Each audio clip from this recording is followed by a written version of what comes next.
ඔබතුමා මතක් කරන එක ඇත්ත. හැබැයි කාලරාමයක් අවශ්‍යයි.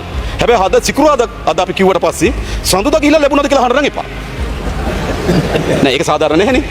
නේද? එහෙම වහනකොට තමයි ප්‍රශ්නේ. අද සිකුරාදා මේක සම්මත කරනවා. සඳුදා ගිහිල්ලා අහනවා ලැබුණාද පොතේත් ලියා ගන්නවා.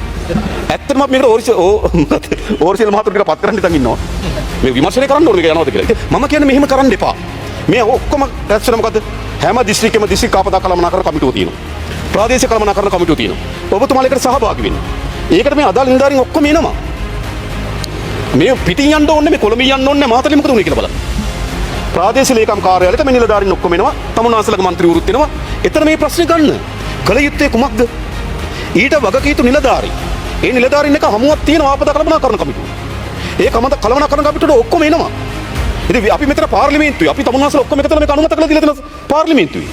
එතෙන්ට ගිහිල්ලා අහන්න ඕනේ මේක ලැබුණාද නැද්ද? ලැබිලා නැත්නම් මොකද්ද? කීයකට ලැබුණාද? කොහෙද නැත්තේ? එහෙමනේ ප්‍රශ්නේ. ඇත්තට කෙරෙන්න ඕන නම් කරන්න ඕනකම තියෙන එකනේ. ඇත්තට මේ පුරවැසියන්ට මේ දීමනාව ලබා දීමේ අවංක සද්දුවමනාවක් නම් තියෙන්නේ ආපදා කළමනාකරණ කමිටුව වලට ඇවිල්ලා ප්‍රශ්නේ අහන්න. වෙන ව්‍යාජයක් නම් තියෙන්නේ පාරෙන් පාරට ගිහිල්ලා කොලේ ලියාගෙන ඉන්න ලැබුණා නැද්ද කියලා. ඒවා බොරු. හොඳ ඒවා ඇත්ත වමනාව නෙවෙයි ඒක තියෙන්නේ. ඇත්ත වමනාව නේද? මනෝ මන්ත්‍රී සහභාගී වෙනවා. ඔබතුමාට පුළුවන්.